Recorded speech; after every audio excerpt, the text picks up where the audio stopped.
As learning shifted online, unequal access to digital resources came to the fore. With millions of students from underserved communities affected, what actions, underserved communities affected, what actions, programs, policies, and tools can we adopt to close the ever-widening digital gap? The upcoming panel discussion is on the topic Education in Crisis, Multi-modalities, and Bridging the Digital Divide. So a group of industry experts attempt to answer this question from different standpoints. Please welcome our session moderator, Mr. Bryce Smedley.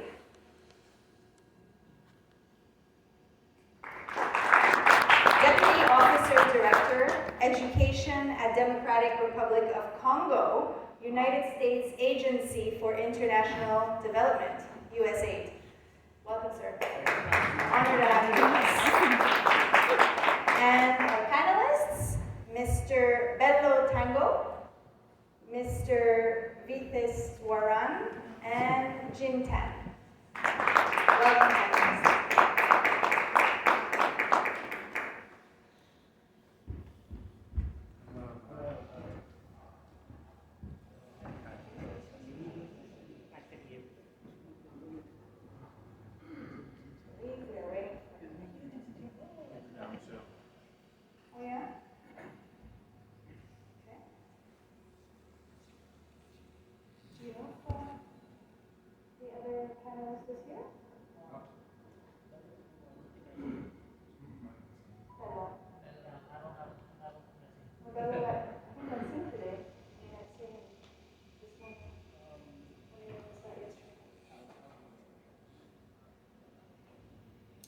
Go ahead and start, please.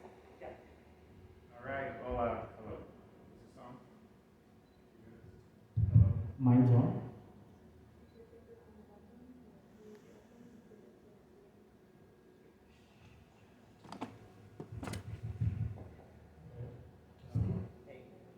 The digital divide is real in this room as well. So let me introduce myself first. My name is Dr. Bryce Smedley. I work for USAID, the Agency for International Development, currently based in the Democratic Republic of Congo as the Deputy Director of Education. Our annual portfolio in that country alone is around $29 million in basic education, youth development. And overall, the agency in I believe it was last year, had reached somewhere around 24 million children globally, 50 different countries. Trained over 300,000 government officials in the education sector, and provided thousands of opportunities for over 580 programs with institutes, higher institutes of education, universities, colleges, and those sorts of things. So USAID is one of the largest donors in the world for education, and especially in international development. My field is education, so why don't we take 30 seconds and introduce ourselves, and then I have some guiding questions, and then to have this more interactive, we'll answer a few questions, and then we'll turn it over for much more of a conversation with the audience to kind of contribute. So, go ahead. Absolutely. Thanks, Dr. Bryce. So, I'm Vaidishwaran from Chennai, India. I'm the founder of Relearn. So, I'm a learning and development consultant, and I focus on instructional design, development, training, delivery, and I'm also into EdTech. So that's one of the reasons why I'm really here, and I'm really passionate about educating people and educating kids, especially to make sure that our futures are secure. And where are you from? I'm from Chennai in India. Okay. All right.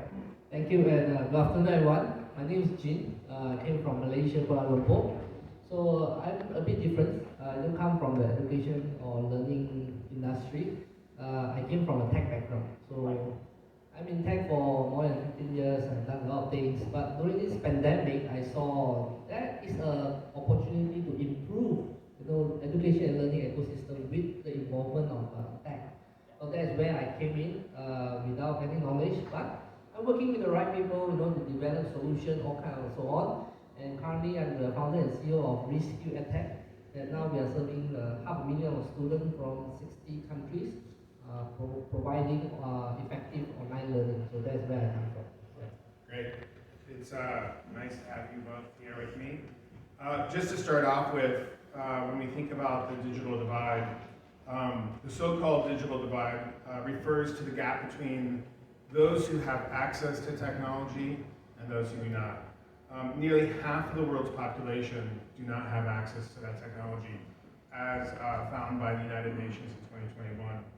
One of the challenges globally in education is that we have over 75 million children, school-age children, who lack education opportunities. In some countries in the world, there are generations of that have never walked into a school.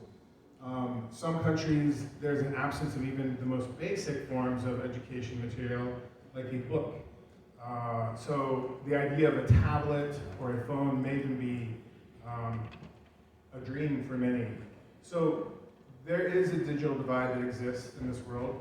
It's not necessarily confined towards developing countries, but in all nations, including developed nations, including my country, the United States, where impoverished neighborhoods don't necessarily have access in the classroom to some of these technologies.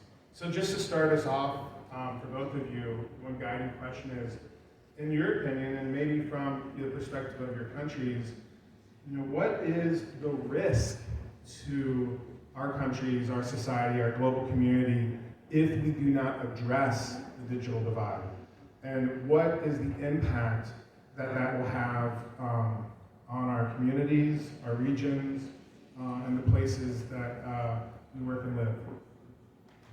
Yeah, so one of the things is digital divide, like you said, is something that's very real, and it is happening across the globe. And one of the things that I find that if we really have to move towards closing the digital divide, because we now live in a global village, and information is being exchanged online, and they really are able to communicate with each other and learn from each other. That's essentially the key. The act of learning from each other is so important that if we miss the train, we're missing out on so many important things. And from my country's perspective, actually, one of the things that really works in our favor is when it comes to the cost of internet. My country is one of the lowest costing country. I mean, the cost of internet is very, very low. I think from my country's perspective, it's more towards gaining access to the devices and really making sense of what is there and how to use it. On my opinion, I think education and learning now serving a new generation of people. Example, we are not serving the older generation and how they brought up from. Can you imagine children as young as 1, 2 years old? They touch the phone before they touch any books. They are more familiar with all the gadgets, then they know how to open and read the book. Example, my daughter, he know how to unlock my phone, he know the password, he know where to go to YouTube. But when you pass the book to her, it's not there. So while we are doing this, I always talk about it's not ready, it's not 100% ready, but we are preparing for the new generation that their habit, their attention span, and whatever the interest on are coming from a new product from what we are last time. So there's a lot of solutions we are going through, and I always say we do not have one thing to suit all ages. I still believe the younger generation should go to school, to have the physical connection, learn and touch and feel things because they haven't. And whoever that can succeed in digital learning need to have self-discipline, because we cannot control each other. I cannot see you, I cannot monitor you. The self-discipline, the minimum requirement need to be successful and impactful. So this is where I believe, and we always prepare for the upcoming more and more things. I know infrastructure is not ready, but 10 years later things are different. So we better prepare now than we prepare 10 years later. This is what I think. Right. One other thing, I think you just touched upon it. Obviously, many children who are born since 2000, maybe could be referred to as digital natives. They were born with technology, they have access to technology in some parts of the world. One of the struggles I think in classrooms is when a child has much more of a command over the technology in the classroom than the teacher, who, like myself, I didn't get an email until I was in college, and I didn't understand how to use it until I was in college. For a lot of countries in the world, the teaching staff are over 40 or 50, or even in their 60s. What do you do in your own realms to support teachers or parents to better understand the technology? Because the worst thing that can happen is when a child or learner sees a teacher that doesn't understand technology, the student then by nature devalues that person, saying, oh wait, if you don't understand this platform, then can you really teach me? So how do you support the teacher in that classroom and the parent or the community to really bring up the schools across the board? Or have you found challenges doing that? Absolutely. It's a great question there because, like you said, one of the things is the availability of technology. That's there. But what we're really lacking is the awareness of what is there for one. And number two is how exactly should you use it in a way that's meaningful and that actually transfers the value to the learners. And especially from a teacher's perspective, I think that's one of the things that I've been personally working on over the period of the pandemic, where I've been upskilling teachers and trainers on how to adopt digital tools. And just to let you know, the oldest learner in my session was 78 years old. So he was a retired teacher and he still wants to go out there and make an impact and connect with people. I think what really matters over here is your ability to present the value of adopting digital technology and how it's really going to impact and empower our learners. I think once you demonstrate that value, I think the level of acceptance goes high. But yes, when they start learning, there will be some roadblocks, but it's just a matter of patience, it's a matter of time. And as long as you keep that passion and that interest to learn alive, I think anything is possible. Okay, I want to use real case example to share this question. I think I have a live online learning platform that I have a lot of analytics to share. I agree, today is not about transforming. Yeah, learners is there. I think it's a triangle between learners, teachers, and the government body. The second thing we need to solve now is the teachers. In our platform, having teachers to teach online is not normal. It's not a norm for them. So before they came to our platform, that every day we are doing live classes, serving more than 2,000-3,000 students came in every minute, right? So we even give them orientation. We also tell them how to do, what to do. This is not to do. This is what. But they have been teaching for 10 years, 20 years. They still need to go through this. I think when we conducted our research, we analyzed from our online classes. We have done more than 1,000 classes. These are things like what you say. It's not only the ecosystem, it's not only the infrastructure, it's not only the learners. I think as the teachers for ourselves, we need to do this momentum shift as well. Teaching physically and teaching online is two different things. The skill scan and different. Yeah. The approach itself is so different. Yes. Can you imagine we do also coaches orientation? Teachers orientation. I say I'm not the best to teach you, but I will tell you how do you teach in online environment successfully and really driving the impact to the learners.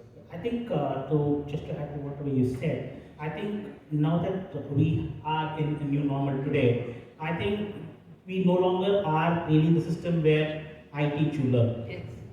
We learn together, and the whole learning process itself, I think one of the things that the digital world has really accelerated today is that the learning process is moving towards becoming implicit. Yes. So when you make this whole learning exercise implicit, to just expand on your question, and when you show that this process works, your teachers will automatically want to adopt and really work towards and partner to bridge the digital divide. Great.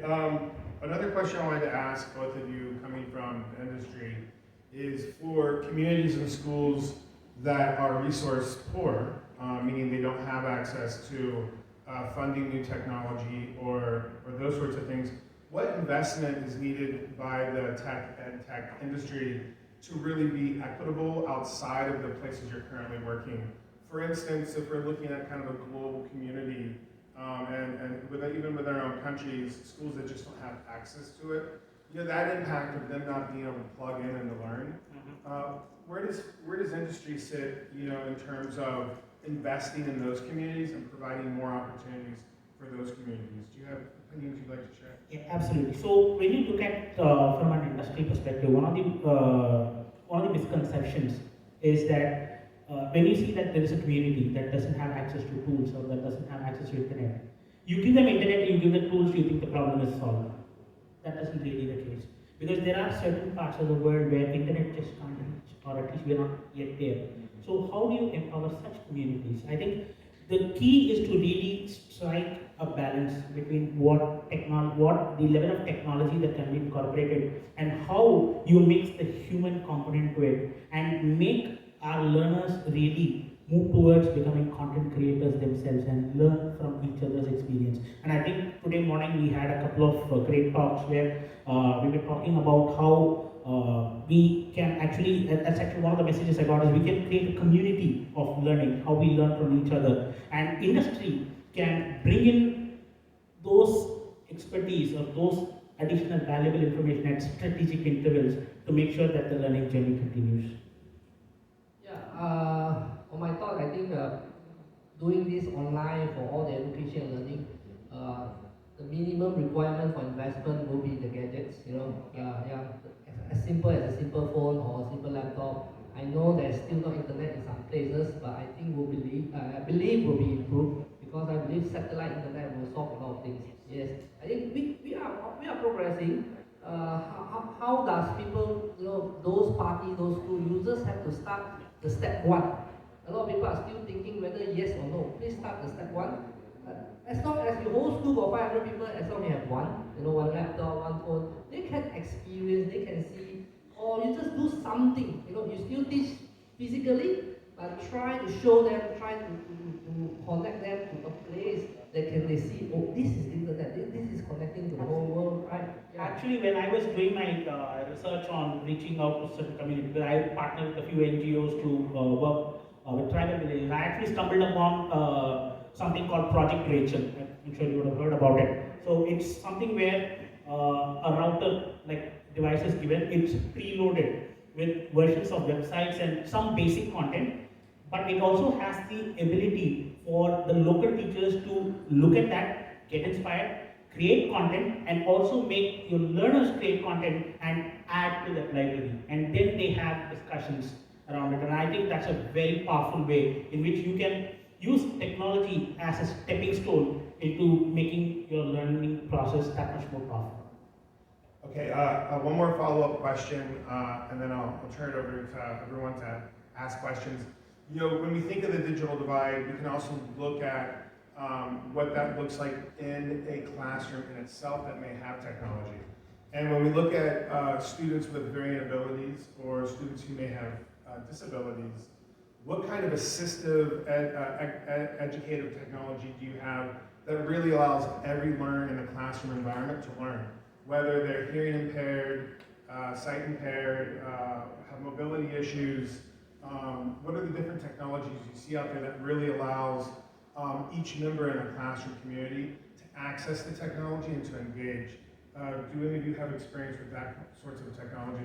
Okay, I'll probably let him take the technology part, so I will probably address the design part. Okay. So, see, when you look at accessibility, I think there are a lot of countries like the US which has gone a long way in ensuring accessibility, like 503 compatibility and all those things. But I think a lot of countries are still lagging behind in terms of awareness and sensitization to the needs of those learners. And I think it's important that we start by sensitizing people and sit together and think of creative ways and creative design strategies that we can incorporate and use technology as a support to really make it a reality for the learners. Yeah, that's really interesting. Just to follow up before we hand it over, is that one of the great things of in-person learning is when you have students of different abilities, that in-person learning together allows empathy and solidarity and feelings for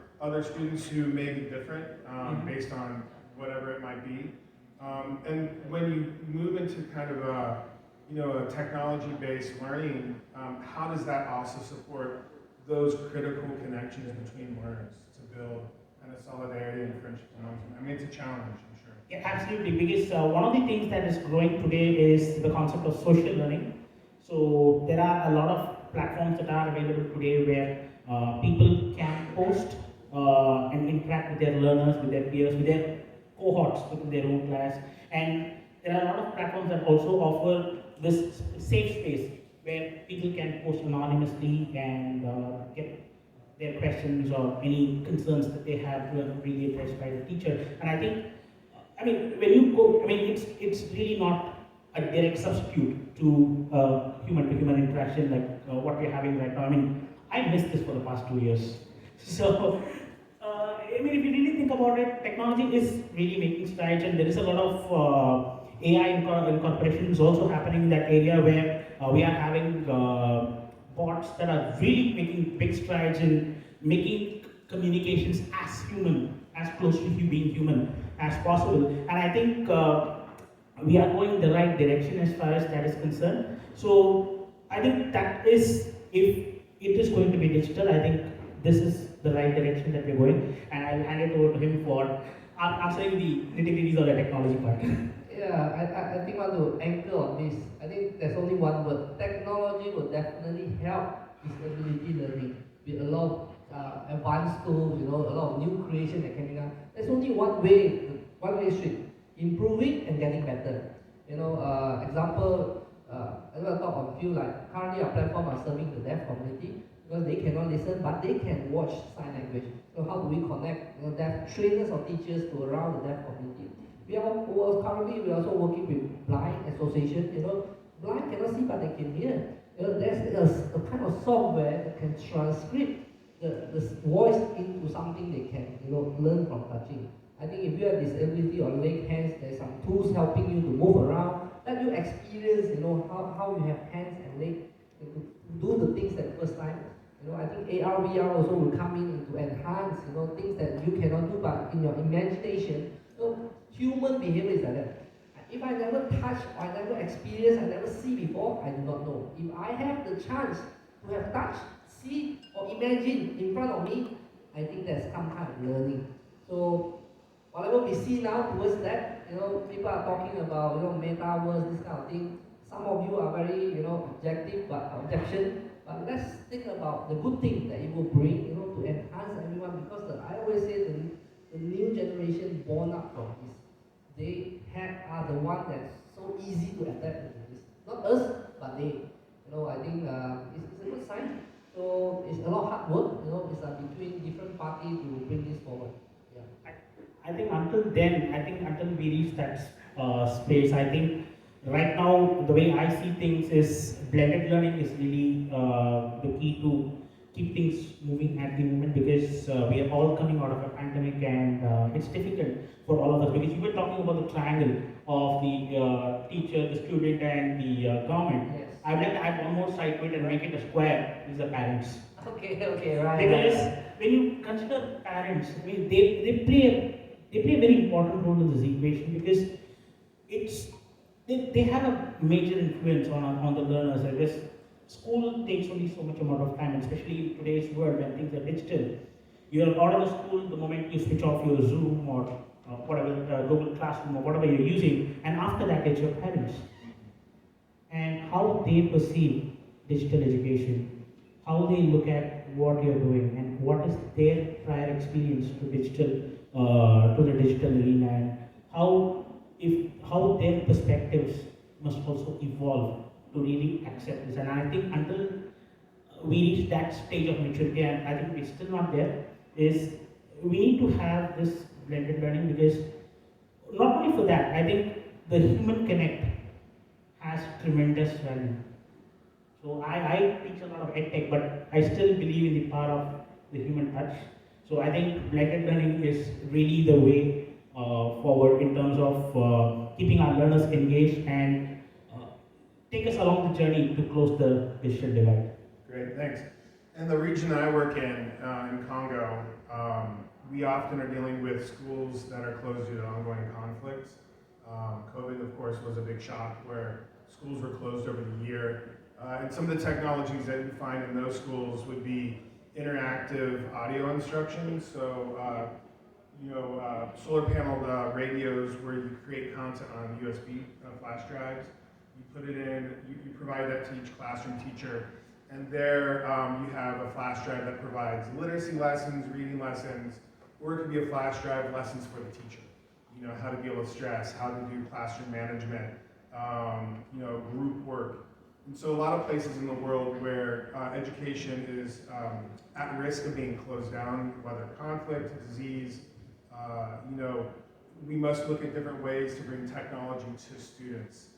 Sometimes when the schools are closed, actually, you transfer over to something called interactive radio instruction where they can continue learning at home when schools are open. Then you do IAI, interactive audio instruction. And we think about places like, well, today, unfortunately, Ukraine, we have an education system that's now shut down.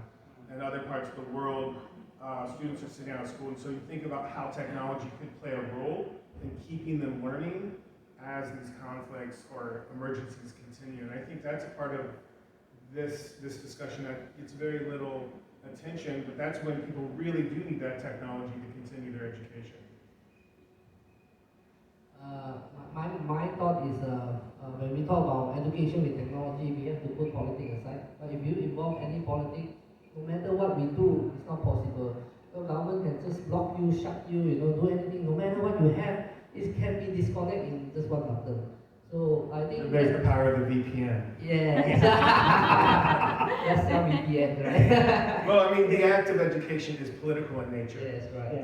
But the point being was just that technology is so dynamic that learners and families will access it if there's a place to access it. I think you brought up a very good point, and this is where I think we need to leverage the power of our communities, because it's only situations like this, like a pandemic or a war, that really makes us sit back and really question, okay, is there something that I can do? Rather than accepting what's being thrown at us, we should go about and challenge, okay, so I'm here. Because my personal belief is that every problem has a solution. If there's no solution, it's a fact. We have to work around it. So this is a problem, and there is a solution. And the solution is really banking on our communities. And if as long as we, as individuals, we are able to influence our sphere of influence, the world can take care of itself.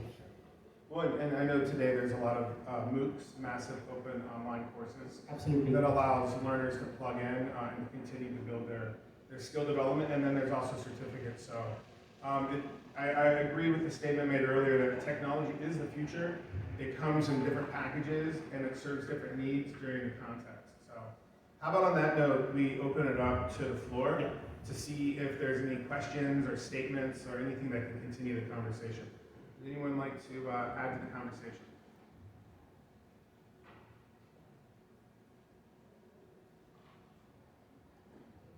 Well, at any time, raise your hand. Oh, you got it. Yeah, raise my hand.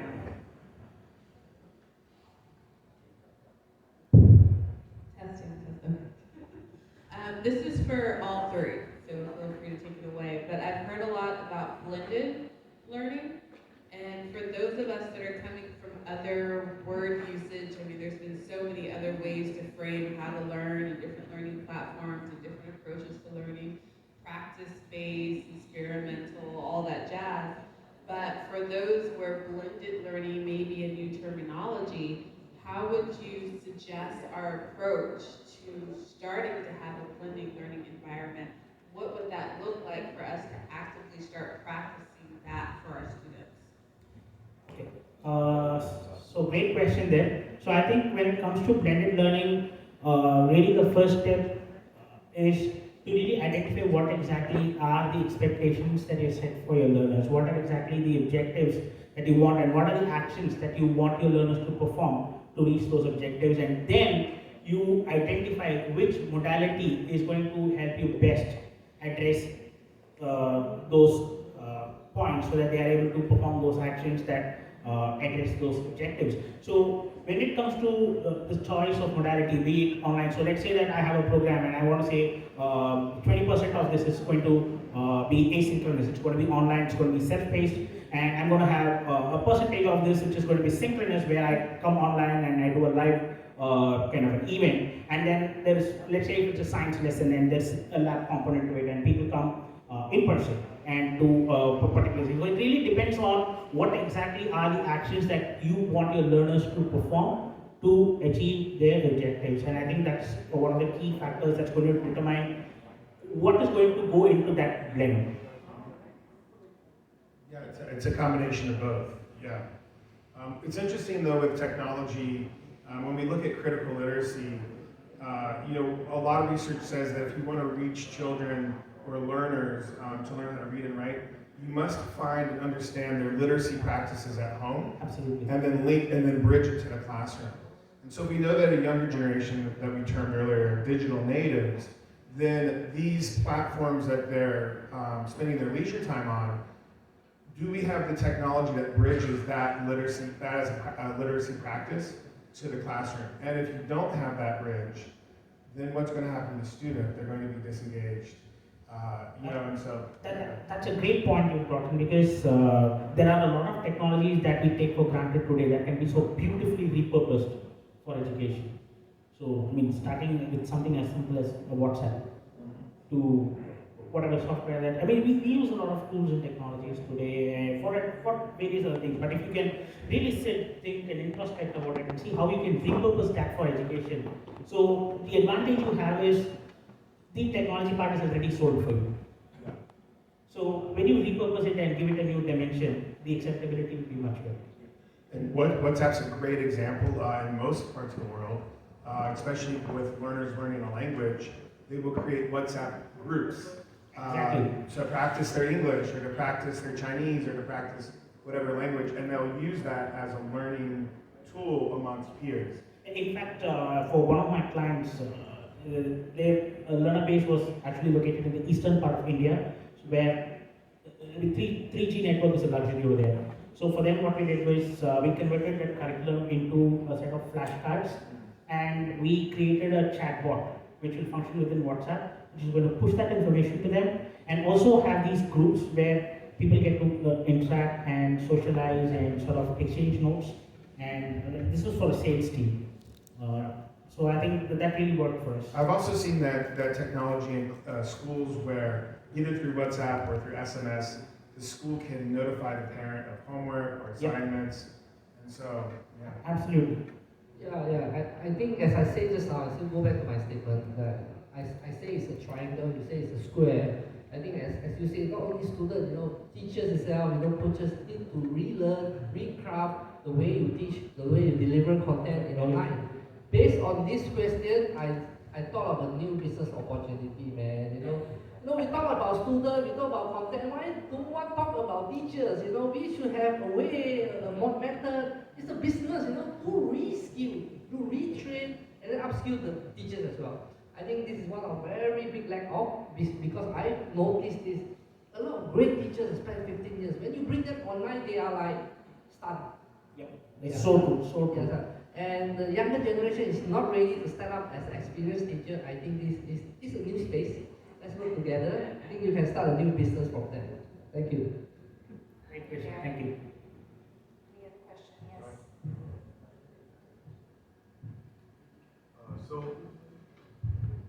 Yes.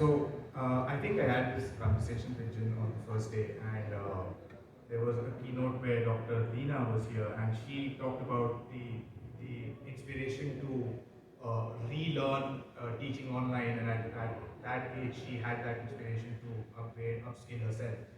But then I would just like to add to the point that Jin mentioned, that we need to talk a little bit more about how we can help teachers kind of catch up to this trend. Because you're not just making them better teachers, you're kind of making them think like entrepreneurs as well. Because now you're not just limited to your school kids or the people that you're teaching. You can literally go online, go to a platform and teach everyone who can be of a relevant audience to use. For example, someone who's teaching math for standard 9th and 10th in India, if he's a good teacher and if people like, because there are always those good teachers in schools, right? Every student loves them, but still 9th and 10th in India, if he's a good teacher and if people like, because there are always those good teachers in schools, right? Every student loves them, but still 9th and 10th. Thanks for the repetition. If he's a good teacher. There's technology for you right there. Yeah. So essentially, my point was that we just don't need to stop at making them upskill. We need to kind of push the boundary to make them think like entrepreneurs. That's gonna help in a major way to kind of bridge that digital divide. Because, for example, Coursera, as an example, we have professors in Harvard and Yale who have courses there, and we can access it from anywhere in the world. So if we maybe do it live, and if we maybe do it for all sectors of education, not just for business school or not just for college students, I think that can legitimately be an idea for an edtech company. So that's a great point, and I fully agree with that. So I was talking about spheres of influence, and I'm already doing that in my little sphere of influence, where I identify teachers, I identify students, and they can be from anywhere, they just have to know me. And I teach edtech and how to properly use edtech, and it's pandemic, things are bad, so I'm doing it just for free.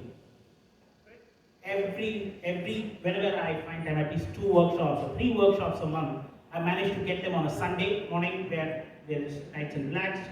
Just call them. We do a little bit of, I do a little bit demonstration of a tool of choice. I'm not just teaching the tool, I also teach them what are the instructional design principles that need to go behind to make this tool to be utilized effectively, both from a teacher's perspective as well as from a learner's perspective. And then it's Q&A like this. So we have a lot of fun. And this is something that I'm doing in my little sphere of influence. So you're all welcome to join the sphere as well. And like you were saying, that can actually eventually scale up to become a company in itself. And that's a great business idea as well. We should start that together, man. Alright, so I think I'll give you my last input. I think content is not an issue. The world has so much content, we have enough quality, so on and so on. I think the tools, the technology, the software, leave it to the expert. The infrastructure, you can't do anything, leave it to the big boys. I think for us, how we should focus is how do we teach effectively through online? As the teachers, as the trainers or coaches, that is the one focus we need to do again. So it's like the others, leave it to the others to focus. Everyone is doing something. So as a knowledge transfer, teachers like us, we just have to focus that. I think one of the things that I would like to add to what you said, and I think this is one of the core purposes of conferences like this is we have all the players that you mentioned over here, and I think it's just a matter of all of us to come together, connect, and come up with really creative solutions that can really take the learning of our community forward. I definitely love this conference because I connected to a lot of people that we are doing things on our own, but because of this, we start talking, to enhance the whole ecosystem. It is a good platform to share your. I'll just end on saying that, as a community of educators, we do have a responsibility to bridge the digital divide, not just with classrooms that have stable electricity and forms of technology, but a large part of the world doesn't have any of this. And they're left out. And that's human potential that can solve tomorrow's problems. And if we don't keep them as how do we reach them at our core, then we're cutting off kind of one hand. And so thank you very much for your contributions today. It's very exciting. It was very nice to share this panel with you in this space, and thanks for listening. I have a question. Okay, we'll take one more quick one. Yes. It's not really a question, it's a problem. I love problems, please. This digital divide, it's really alive in certain economic sections of society. And so in my schools, when the pandemic hit, I had to none of my children had phones, so I had to really do an aggressive fundraising drive to give each child a phone, and we managed to give 1,800 phones to all our children. Now that the schools have become physical, I'm getting continuous complaints from the parents that they never had the problem, and now the children have got addicted. So how do you solve that problem? Because it is a real problem, because many a times they are refusing to come to a physical school because they're just sitting at home and playing with their phones. A problem that the privileged children had years ago has now got transferred to the underprivileged. So what do we do about it? Okay, very good. This will never go off, no matter how much generation upcoming. Yeah. I think it's how Let to me know when you find out, please. I Yeah. would love to know that solution. I think it's about complementing each other. I think if you have faced this situation, I think it's a good situation because other countries still don't have the 1008 phone. You have already 1008 phone. That's a good thing. This is my wild imagination. Children will still go to the physical school, but they learn through their tablet or phone just in front of the teachers because they connect, so well to this gadget. If you ask them to answer questions to here compared to the whiteboard to the book, I tell you they answer from here very fast. That day I met a teacher that he give exam, she give exam through Instagram Reels. Wow, Instagram Reels, Instagram Reels is a story, right? They answer much more faster, effective, and learn more well through that. So I always think that, it's a crazy world, I cannot imagine, but it's the way going on. We still meet each other, but we still just need to learn through that things, It will be replacing the books, the whatever. As a learning designer, the way I look at it is, what is there in that which is making them distracted, and how I can use that to deliver my learning. That's how I would think about it, and probably work with you guys to come up with some solutions where we can actually make learning addictive. Yeah, well, I have a point on that, and I'm thinking that why they are addicted to technology may be because the human connection is missing. Maybe because a lot of us are spending long hours working and we are giving our child that gadget saying depend on that, and we are not taking time on saying, yes, kids have time, they want to have fun, they want to enjoy. So if we increase human connection, that dependency will go less and less. Because every human being, that's what they want, is basically connect. They're connecting to a gadget. If you take that connection somewhere else, which is meaningful, more powerful, then the addiction will subside. I think as the gadget, as a distribution channel, I always talk to myself, that is just a distribution channel. The physical between humans, forever it will not change. So that is what I thought. I think like what you say, a WhatsApp group, we should create a very big WhatsApp group. Whoever have issue, right, the whole world will come here and give suggestions. That's what I suggest. Okay. So I just have a comment here. It's not about I don't have solution for this, but I have a lot of concerns. My problem is we have been giving kids as small as the ones who cannot even speak phones, and we're calling about digital education currently. In pandemic, it was really needed. Talking about addiction, and addiction is real, and digital addiction is real. Whether you have human, you don't have human, doesn't really matter. What we have not yet understood is how these devices are changing our patterns. How are they creating more problems in terms of, socially, how are they creating problems? There are a lot of other things. While there's amazing things in terms of, how the reach online has increased, the, digital literacy, that way, you can reach more people and things like that.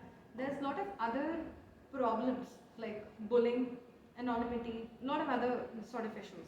I think there's no right or wrong answer here, but what we really need to see is not just technology as a means of connection or technology as way of effectively giving education, but something in terms of design, as to how you design that it does not become addiction in the first place.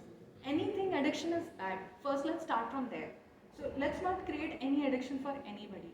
But how do you design so they are plugged for those particular sessions or whatever the activity is, and then disconnect? The word is disconnect here. I think that is where I completed that triangle into a square. I think the fourth side comes in there.